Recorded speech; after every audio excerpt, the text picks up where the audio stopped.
Minded सारे के सारे न्यूज़ चैनल जो गलत छापते हैं, मैं बोल नहीं सकती हूँ, उसका मतलब ये नहीं है कि और चीज़ों पे मिर्च मसाला डाले। કોઈની સાથે પૈસાની માંગણી થઈ હતી, કોઈની સાથે કામ રિલેટેડ વાતો થઈ હતી અને કોઈને અયોગ્ય મેસેજીસ થઈ ગયા. ઇન્સ્ટાગ્રામને કાયદો સમજીને ફાયદો ઉઠાવવામાં આવતો હોય ને એવું બધું મને અત્યારે લાગી રહ્યું. અત્યારે ઢોલીવુડમાં એક જ નામ અને એક જ વિડીયો સૌથી વધુ ચર્ચામાં છે. લાલો મૂવીનો લાલજી ઉર્ફે લાલુ એટલે કે એક્ટર કરણ જોશી. અત્યારે કરણ જોશી પર ગંદી બાત ફેમ અભિનેત્રી નેહલ વડોલિયાએ શારીરિક સુખની અયોગ્ય માંગણીના સનસનાટીપૂર્ણ આક્ષેપો લગાવ્યા છે. અને આ ગંભીર આરોપોને લઈને આજે કરણ જોશીએ પોતાની પ્રોફાઇલ પર એક વિડીયો શેર કરીને સ્પષ્ટતા પણ કરી છે.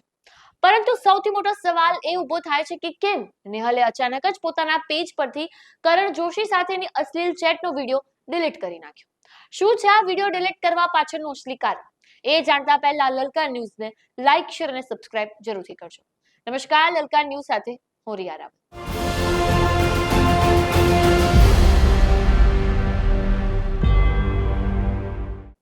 સૌથી પહેલા વાત કરીએ કે મિત્રો, શું તમે ક્યારે કોઈ સુપરસ્ટારનો ગ્રાફ ગણતરીના કલાકોમાં ધડામ લઈને નીચે પડતો જોયો છે?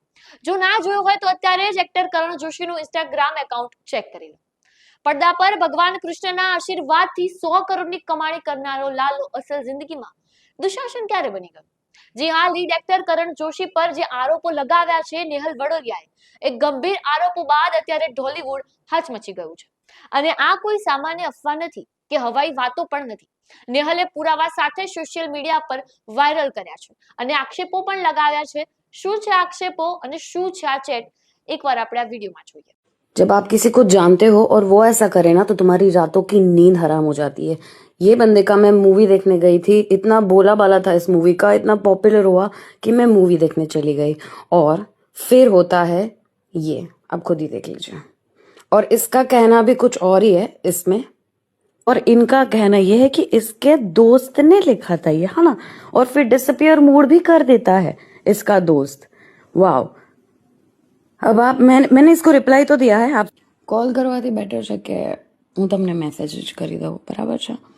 કેમ કે આઈ થિંક જે માણસ પોતાનો નંબર XYZ ફિયરના કારણે શેર ના કરી શકતા હોય એ માણસ પોતાનો ફોન કેમ આપી દે બીજા માણસને કે કોઈ ફ્રેન્ડને?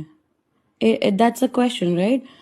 ક્લોઝ ફ્રેન્ડ જ હશે તો જે પણ હોય તમારો ક્લોઝ ફ્રેન્ડ, गौरव पासवाना ऐसा कुछ तो नाम है उसका, या वो whoever, I just wanted to know who did that.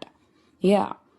તો જેણે મેસેજ કર્યા છે એમણે તમે જ મેસેજ કરી દેજો, કારણ કે એ મારી સાથે વાત કરવા લાયક નથી એ માણસ. ઓકે, તો તમે એમને જણાવી દેજો. તો તમે એમને ખાલી એટલું કહેજો કે દોસ્ત, જેવી રીતે મેં લાલા મૂવીમાં એક કિરદાર કર્યું છે, બરાબર છે, એ મારી હું રિયલ લાઈફમાં એવો નહીં હોય, કદાચ હું રિયલ નથી એવી રીતે લાઈફમાં. અથવા તો શુહદ જેમણે કૃષ્ણ ભગવાનનું કેરેક્ટર કર્યું છે એ રિયલમાં કૃષ્ણ ભગવાન નથી, એણે ફક્ત કેરેક્ટર જ કર્યું છે, બરાબર છે?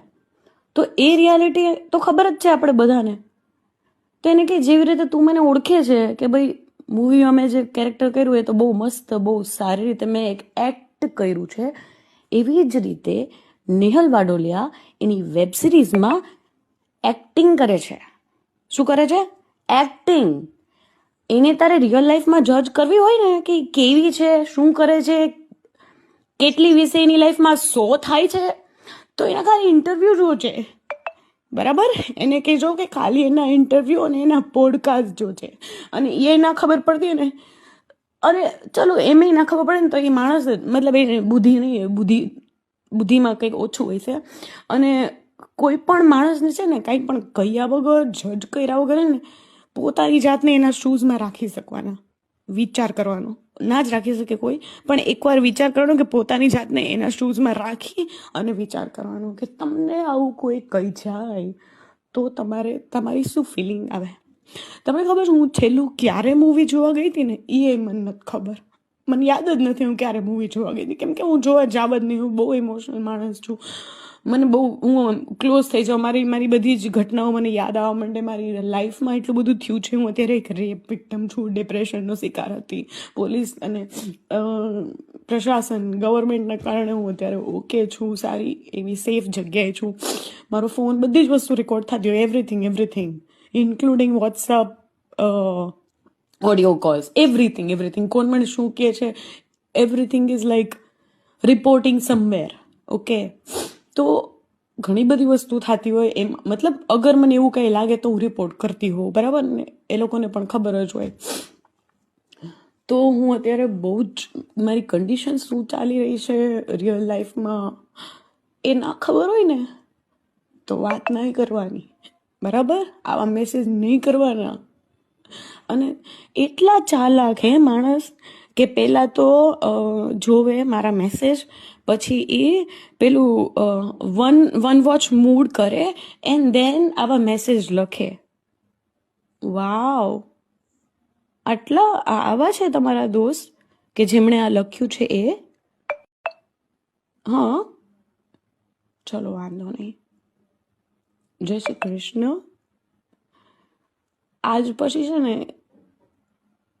કોઈ પણ છોકરીને આવા મેસેજ કર્યા પહેલાં, તમે નવા નિશાળા હશો પણ કોઈ પણ છોકરીને આવા મેસેજ કર્યા પહેલાં છે ને એટલું યાદ રાખજો કે ઇટ્સ 2026. કરેલા કર્મો ચક્ર બધું વાપસ ફરવાનું છે. જેણે આ મેસેજ કર્યો ને એને કહેજો, બરાબર? આ ગંભીર આક્ષેપો બાદ સામાન્ય રીતે વાત એમ બને છે કે હીરો સાહેબે એક ઘસાઈ ગયેલું બહાનું આપ્યું અને તૈયાર બહાનું હતું, અને એ હતું કે અરે ભાઈ, મારું ઇન્સ્ટાગ્રામ એકાઉન્ટ તો હેક થઈ ગયું. પણ કરણભાઈ, ગુજરાતી પબ્લિક બહુ સ્માર્ટ છે. એમણે તમારી આ હેકિંગ વાળી થિયરી જરાય પછી નથી. જરા ટાઈમિંગ પર એકવાર નજર કરીએ.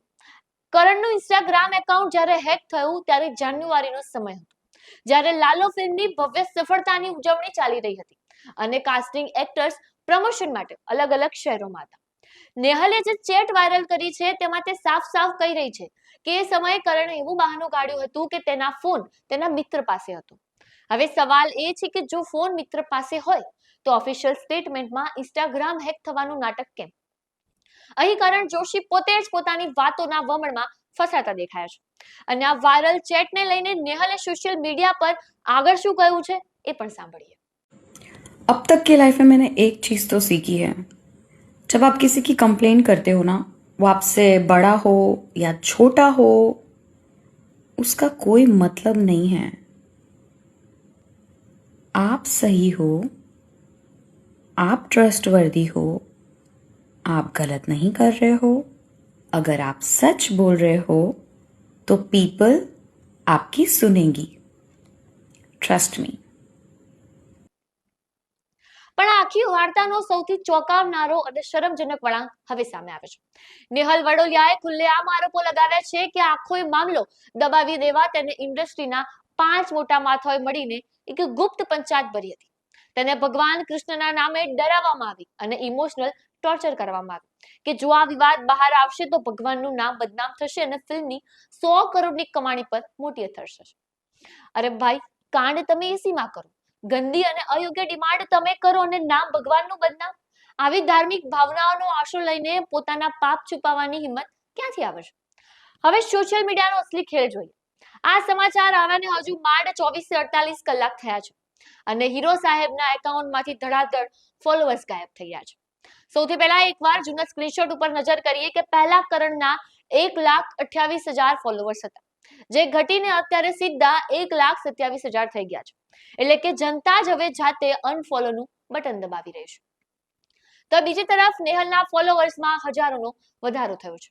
આ આંકડા જોઈને સોશિયલ મીડિયા પર અત્યારે બે ચર્ચાઓ જોર પકડ્યું છે કે શું આ માત્ર ફેમ અને લાઇમલાઇટ મેળવવા માટે વિડીયો વાયરલ કરવાનો કોઈ મોટો પબ્લિસિટી સ્ટન્ટ હતો કે પછી પડદા પાછળ સંબંધો સાચવવાનું કોઈ મોટું સમાધાન, એટલે આ વિડીયો ડિલીટ થયો. આ તમામ મુદ્દે નેહલે મીડિયા અને ખોટા આરોપો કરનારા વિશે શું ઠાલવ્યું છે એ પણ જોઈએ. तो मिर्च मसाला डाल के अपनी न्यूज बनाना बंद कीजिए, ठीक है? नेहल वाडोलिया को इस दुनिया में किसी से भी एक फूटी कौड़ी धूल भी नहीं चाहिए, धूल. समझ में आया? तो जो चीजें ना पता हो सबूतों के बिना उस चीजों पे न्यूज मत छापिए. यहाँ किसी की जिंदगी खराब हो जाती है आप लोगों के न्यूज से, किसी की फैमिली किसी से बात नहीं करती है आप लोगों की न्यूज से। બીજી તરફ સોશિયલ મીડિયા પર વધતી બદનામી અને સતત ઘટતા ફોલોવર્સ જોઈને આખરે એક્ટર કરણ જોશીએ મૌન તોડ્યું છે. તેમણે આજે જ પોતાના ઇન્સ્ટાગ્રામ પર એક નવો વિડીયો મૂકીને સફાઈ આપી છે. જુઓ કરણ જોશીએ પોતાના બચાવમાં શું દલીલો કરી છે. નમસ્કાર મિત્રો, હું કરણ જોશી. છેલ્લા 2 દિવસથી ઘણા બધા હિતેચ્છુઓના મને મેસેજીસ આવે છે કે ભાઈ અમે જાણીએ છીએ તું સાચો છે અને અમે બધા જ તારી સાથે છીએ. એટલે જ હવે જે સાચી અને આખી વાત છે એ જ હું તમને કહી દઉં. તો પહેલાં તો જે આ ઘટના છે એ 5 મહિના જૂની છે, જાન્યુઆરી મહિનાની છે, જ્યારે મારું અકાઉન્ટ છે ને હેક થયું હતું. ત્યારે મારા અકાઉન્ટમાંથી ઘણા બધા લોકોને મેસેજીસ ગયા હતા, મારા મિત્રોને પણ ગયા હતા. કોઈની સાથે પૈસાની માંગણી થઈ હતી, કોઈની સાથે કામ રિલેટેડ વાતો થઈ હતી અને કોઈને અયોગ્ય મેસેજીસ થઈ ગયા હતા. હવે આ સંબંધિત બેનને પણ અયોગ્ય મેસેજીસ ગયા હતા અને એ દરમિયાન હું મારી ફિલ્મના પ્રમોશનમાં ખૂબ જ વ્યસ્ત હતો, બહુ જ બિઝી હતો. મારા અકાઉન્ટમાં શું એક્ટિવિટી થાય છે એનો મને કોઈ આઈડિયા જ નહોતો. પણ જે મિત્રોને મારા અકાઉન્ટમાંથી મેસેજીસ ગયા એ મિત્રોએ મને કહ્યું કે ભાઈ તારામાંથી કેમ આવા મેસેજો આવે. ત્યારે મને ખબર પડી, એ લોકોએ મને ઇન્ફોર્મ કર્યું ત્યારે મને ખબર પડી કે મારું અકાઉન્ટ હેક થયું છે. અને મેં ત્યારે જ એ જ સમયે તાત્કાલિક ધોરણે મારા ઇન્સ્ટાગ્રામ પેજ ઉપર આ માહિતી જાહેરમાં શેર કરી કે ભાઈ મારું અકાઉન્ટ હેક થયું છે. તો કોઈ પણ મેસેજીસ આવે, કોઈ પણ પૈસાની વાત હોય, કામ રિલેટેડ વાત હોય તો એ રિસ્પોન્ડ ના કરવો જ્યાં સુધી હું રિકવર ના કરું ત્યાં સુધી. હવે આ સંબંધિત બેને પણ સ્પષ્ટ રીતે કહી દીધું હતું ત્યારે કે આ જે મામલો થયો એમાં મારી કોઈ વ્યક્તિગત સંડોવણી હતી જ નહીં. આ જે થયું છે એ હેકિંગના કારણે જ થયું છે. ત્યારે જ બધી ચોખવટ થઈ ગઈ હતી, ક્લિયર કટ ત્યારે જ બધું થઈ ગયું હતું. પણ હવે એ 5 મહિના જૂની ઘટનાને ફરી જે અલગ અલગ રીતે રજૂ કરવામાં આવી રહી છે તો એ હકીકત નથી. સત્ય જે પહેલાં હતું સત્ય એ જ છે, સત્ય બદલાતું નથી ક્યારેય. અને મારું ખાલી કહેવું એટલું જ છે કે કોઈ પણ ઓપિનિયન બનાવતા પહેલાં હકીકત શું છે ને પહેલાં જાણી લો. ઇન્સ્ટાગ્રામને કાયદો સમજીને ફાયદો ઉઠાવવામાં આવતો હોય ને એવું બધું મને અત્યારે લાગી રહ્યું છે. આ ના થવું જોઈએ, આ ખોટું છે.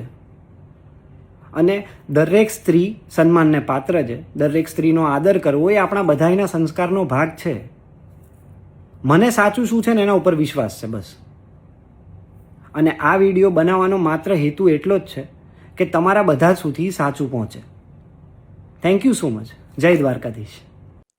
હવે આખો મામલો અત્યંત ગૂંચવાયો છે. ત્યારે લલકાર ન્યૂઝના માધ્યમથી સવાલ હવે સીધો તમારા માટે છે. શું તમને લાગે છે કે આ વિવાદ પછી કરણ જોશીનું કરિયર અને તેની સ્ટાર ઇમેજ ફરી ક્યારે પહેલા જેવી થઈ શકશે? શું આ ખરેખર એકાઉન્ટ હેકિંગનો મામલો છે કે પછી ગ્લેમર વર્લ્ડની પાછળનું કોઈ કડવું સત્ય? અને સૌથી મોટો સવાલ તો નેહલ માટે છે કે નેહલે જે ચેટનો વિડીયો ડિલીટ કર્યો છે એની પાછળ કોઈની બીક છે, ધમકી છે કે સેટલમેન્ટ કે પછી માત્ર પબ્લિસિટી સ્ટન્ટ? તમારું શું માનવું છે આ વિશે? કોમેન્ટ બોક્સમાં જરૂરથી જણાવજો. આપના પોતાના પ્લેટફોર્મ લલકારને લાઈક કરો, ફોલો કરો, સબસ્ક્રાઇબ કરો અને શેર કરો.